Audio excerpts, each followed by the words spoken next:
You're listening to the Teaching Toolbox with Brittany and Ellie. Join them as they talk all things middle school.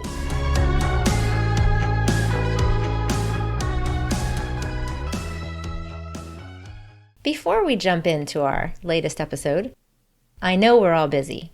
Life has so many demands. But if you could stop for just a minute and offer us a star, or 5 stars, on your favorite platform as a review or a rating, we would be so thankful. It's how we know that we aren't just talking to each other. Today on the Teaching Toolbox, I, Brittany, am here with my best friend, Ellie. Hello. And we're diving into a simple yet powerful tool, timelines. Whether you teach history, science, literature, or even math, timelines can be a game changer in your classroom. But we're going even further today. What if timelines weren't just in your classroom? What if they stretched through the entire school, showing students connections across all subjects, all spaces, all moments in time? Oh, I love that idea. Timelines aren't just about memorizing dates. They're about making connections. Imagine walking down the hallway and seeing a giant timeline that doesn't just show historical events, but also maybe scientific discoveries happening at the same time, or literature being written, and even art and music that reflect those eras. Timelines help students make connections, see patterns, and organize information visually.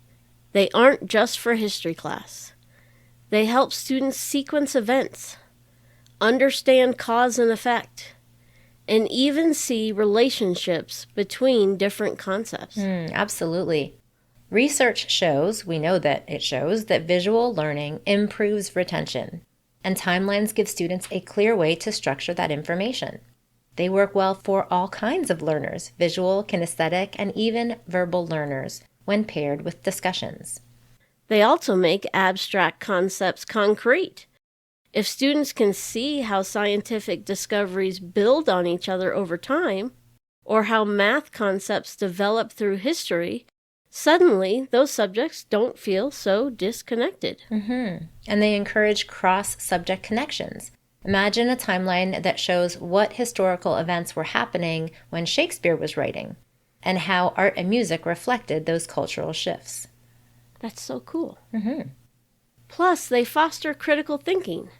When students analyze trends and connections, they go beyond the rote memorization and engage with the content. I suddenly just had a vision of putting a timeline all around this room. In my office. Timeline of my life. Anyway, back to the actual topic. We often think of timelines as something we pull out for history class. But what if they were in every subject, every space, in the whole school? Ooh, yes, let's break that down. How could we do that? Let's think about some of the different subject areas and how we could do that. So, history and social studies. This one's pretty obvious. Timelines help students track major events, compare civilizations, and understand cause and effect. But what if instead of just having a classroom timeline, there was a massive school timeline, one that stretched through the halls with different eras and major moments mapped out? Let's think about science. What if the science hallway had a timeline tracking the development of scientific discoveries, life cycles, the periodic table, and major health pandemics? Students could see how discoveries built upon each other. How about language arts? Timelines in ELA can help students map out a novel's plot, track an author's life, or even follow literary movements. Imagine a timeline in the library showing when major books were published alongside historical events and scientific discoveries of the time. In math, we use number lines, but what about a math timeline? One that shows the history of mathematical concepts, famous mathematicians, and real-world applications over a period of time. In foreign languages, language evolution is fascinating. A timeline showing the development of different languages, key cultural events, and changes in dialects over time could live in the language hallway. And then timelines in art and music can highlight artistic movements, famous composers, and the evolution of different styles over centuries. A timeline in the music room could show the development from Baroque to jazz to hip-hop, while an art timeline in the hallway could map famous painters, sculptors, and architectural achievements. And then if you even think about gym and the cafeteria, sports and food have histories too. The gym could have a timeline of major Olympic moments, or the history of sports, while the cafeteria could display food history, how different cultures influenced global cuisine. And it doesn't have to be just history-based. Schools could create a Today in History timeline that includes world events, scientific discoveries, cultural milestones, and even local milestones. Did you know that in 1764, the Sugar Act was passed?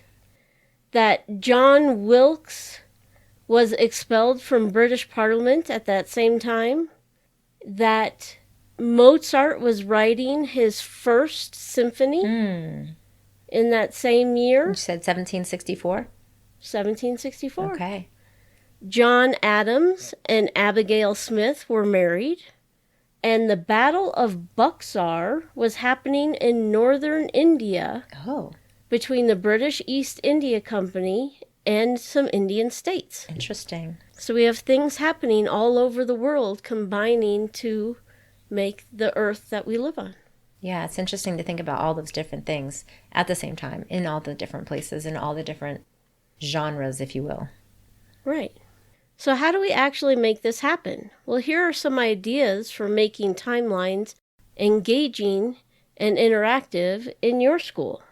Use interactive timelines like Google Slides, Canva, or digital timeline apps where students can collaborate and add their own research.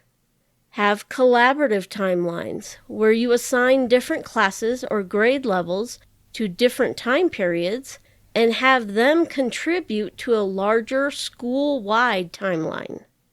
Have a physical timeline where you use butcher paper, bulletin board paper, or even just sticky notes that can be moved and rearranged as students learn more and more and more.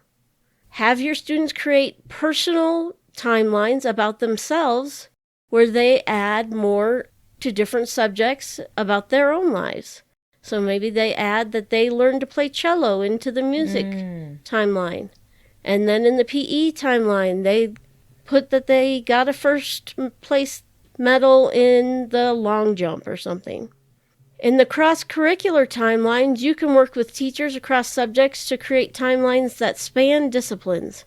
For example, during Black History Month, include historical events, literary achievements, scientific breakthroughs, and cultural shifts, all in one visual display. And then create a Today in History board that showcases what happened on that exact day in different years across different subjects. Those are all fantastic ideas. I love them.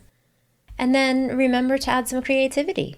Encourage students to color code events, add pictures, and even include QR codes linking to videos or student-created presentations. The possibilities are endless, and they all help students see that learning isn't isolated. Everything connects. Timelines make those connections visible and interactive. Absolutely. We hope this shorty episode gave you some fresh ideas for adding timelines to your teaching toolbox. If you try this tool for your teaching toolbox, let us know. You can connect with us on Instagram, Facebook, or on our website, teachingtoolboxpodcast.com. And don't forget to subscribe so you don't miss our next episode. Thanks for tuning in. Bye. You just listened to the Teaching Toolbox. Follow them on your favorite platform for more episodes and share it with a friend.